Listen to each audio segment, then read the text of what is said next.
We'll get started. First question, 𝗪𝗖𝗡𝗚. Hey, Coach, obviously the Rockets played the Lakers in last year's playoffs. Have you ever gotten a chance to kind of study those games and see what the team did to defend James Harden and how that will affect tomorrow's game? Yeah, I studied him when I was in the interview process, and when I first got here, I wanted to kind of take a look at the double teams and that sort of thing. So yeah, that's something that I looked at prior, and I'm gonna really kind of nail down today as far as how we can attack their double teaming. They do it a little bit differently. They'll do it later as opposed to earlier some, and LeBron is kind of the quarterback or middle linebacker, I guess, and points guys in the direction and gets them organized for those. So yeah, we'll be ready for them. 𝗪𝗓𝗡𝗘𝗖𝗧. Steven, why don't you switch everything as your base defense? Is that based on your personnel, or is that more of a philosophical thing? It's probably a little bit of both. I mean, I think as far as having Christian Wood as your starting center, to expect him to switch on the point guards consistently and then have John Wall consistently have to defend bigger, stronger guys isn't necessarily what you want. And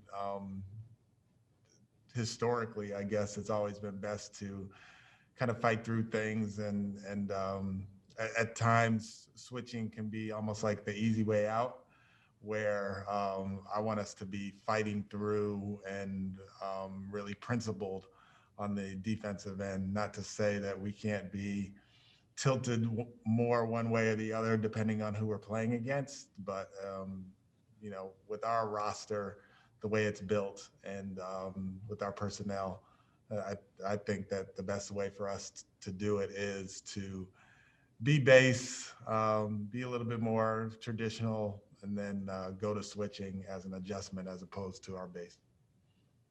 Jonathan Fagan.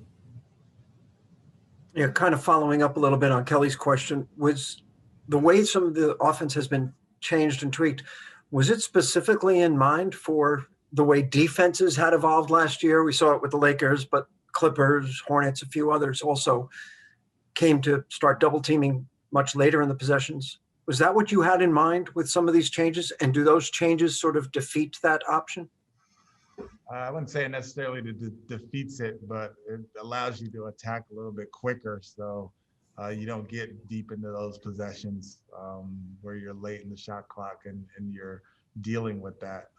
Our goal is to attack defenses before they get set and attack them early in possessions. Whether James has the ball bringing it up or if he's off the ball and there's some sort of action. So I wouldn't necessarily say it was because of what defenses were doing. That's more of like a philosophical belief that I have. Is it too early in a season to view this as a test of that? No, it's not. It's not too early in the season, but I would say at this point of the season, everything is kind of like a test for us to see what kind of works for this group and what doesn't necessarily work for this group, and what are the adjustments that need to be made. We haven't been together long. We haven't had this group on the floor for very many games. So every opportunity that we can have to learn from a coverage or a tactical thing that we're doing, either offensively or defensively, is an opportunity for growth. Thank you. Christos Saltis. Would like to ask you, do you believe that the win against the Magic, and especially with the way that you won, is a kind of a statement about the potential of your team? And also, how you evaluate the John Wall and James Harden connection on the court so far? John and James are playing well together, playing well when one of them is on the floor and the other is off. It's a continuing thing. I think one of the really good plays that they made last night as John had the ball in transition, he kind of drifted over to the left hand side and just flipped it back to James for an open three. That was kind of indicative of the growth that's happening between those two guys and the connection that's forming. What was the beginning of your question? I'm sorry. Do you believe that the way that you won last night against the Magic is a kind of a statement? Yes and no. I mean, I think we played very well and we moved the ball and we did a lot of things that we've been wanting to do, but they were missing Fultz, they were missing Gordon, they were missing Fournier. So to say that, it was a hard fought win against a team that's complete, it would be, false for us. So we understand that we took care of business last night, and that's something to build on, but we're not blind to the fact that they were missing three important cogs of their group. Cody Davis. Hey, Coach. You actually had an opportunity to coach LeBron James earlier in his career when you was assistant with your dad in Cleveland. When you reflect on y'all time together, are you a little bit surprised to see how great he has become throughout his career? That's a really good question. I guess you'd be surprised to think that someone's going to be like one of the best players ever, that in the argument to be the best player ever. I don't think anybody could have predicted that, him coming in, but he was really, really good as a 19-year-old. He could really just do a lot of things. And the thing that separated him is how smart he was, even as a 19-year-old. Like, he just picked things up so quickly. So I knew he would be like really, really good, but to think that he would be, best player, second best player, third best player ever, that would be a stretch for me to say that I believe that, even though he was really good. Mark Berman. Hey, Stephen, can you give us an update on Daniel? And beyond that, do you have all the rest of your players for tomorrow's game? Yeah, so Daniel's out, still dealing with the back. It seemed like he's moving around a little bit better today, but he's still dealing with it. Ben had an ankle last night, and I guess he's questionable. He did not participate in what we did today, which was just some 3-on-0 offense type stuff, and he was not out there for that. And then Broderick Thomas is out as well with an ankle. James said us a moment ago, while you have a lot of work to do, as long as you continue to find chemistry and find pace on both ends of the floor, this team has a chance to do something special. What do you think about that? I agree with that. That's kind of the thing that I've been preaching, as far as us getting the ball up quickly, playing with pace on the offensive end, and not just necessarily pace as far as fast breaking, but pace as far as spacing and being able to drive and not playing against set defenses. And then same thing on the defensive end, making sure that we're on it. Like, if there's a pick and roll call, we're in our protection spots. If there's a drive, we have a low man to come and help, and we're in our help spots, and we're quick to getting to whatever we need to get to on the defensive end. So I 100% agree with James on that one. 𝗖𝗢𝗡𝗘𝗖𝗧. Even just a follow up to some of the answers you gave on the traps and the double teams, not just the double teams coming late, but oftentimes they were coming from different spots of the floor, just to kind of keep James confused on where it was coming from. When that happens and you're not James, but you're somebody else on the perimeter, what is your responsibility with those reads to make sure that you are keeping that ball moving and you're able to make sure that you're able to execute?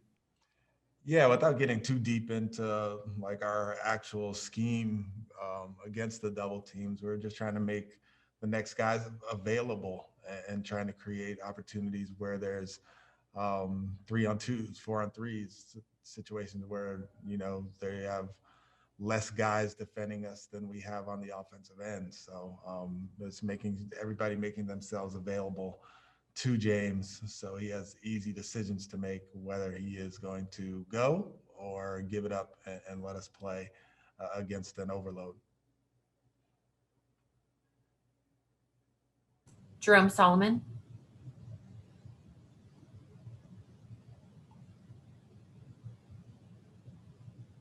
Jerome, Yeah. Hey, Coach. I do have two things for you. One popped up because you mentioned LeBron James's basketball intelligence and how smart he was. I know this kind of goes without saying, but what kind of difference does it make for you as a coach to have guys like James Harden and John Wall who really mentally play the game as well as they do physically? Yeah, I mean, they're both very similar, and for a coach, it's great to have guys who know the game, see things quickly, recognize situations, and can, you know, adjust on the fly or on the spot. But also challenges you as a coach. You know, when you have smart players and they have ideas and that sort of thing, you have to be on it. You have to be steadfast. You have to study and make sure that when you're presenting something to the group that it is sound and it is well thought out, because smart players can see through it if you haven't been doing your homework. So it could be a challenge. It's great for me, but yeah, those guys are super smart and make it easier to deal with the group. I know it's early, but you have 3 20-point scores. Is that how you envision your team operating throughout the season? Yeah, I mean, if we could make sure that we're balanced, that would be great. And we're at our best when the ball is moving and guys are getting opportunities to score based on someone else making a play for them. So yeah, if we could have 3 20-point scores throughout the whole season, that'd be amazing. That'd be great. and last question, Kaylee Griffin. Coach, we just heard from James, and he talked about the mental focus that has to be at another level when you're playing a team twice in a row, similar to the playoffs. That things that were effective in the first game might not be as effective in the second game. How does that challenge you as a coach to come up with counters so quickly? And can it be beneficial for you to have experience like that in the regular season, say before when coaches are usually just planning for that for the first time in the playoffs? Yeah, that's a really good question. It's advantageous to play a team back to back. You kind of come up with your game plan for game one, and then you can make your adjustments. And I would say the familiarity that comes with playing a team the first time and then going into the second game, it's better than any walkthrough. It's better than any video session. It's better than any practice that you can have to prepare for a team. So it does kind of get you ready for that playoff mentality when you're adjusting and really dialing in to the video. But, you know, as far as just making sure that we're prepared for this first game tomorrow, we went through a bunch of situations that we're going to see, and we'll have to make adjustments during the game and then watch the film and then make the adjustments after the game. And it's hard to beat a team twice in a row, but because of that, because of those adjustments that are made and the chess match that is, you know, trying to take things away or trying to fix things that were wrong in game one. Thank you, Coach.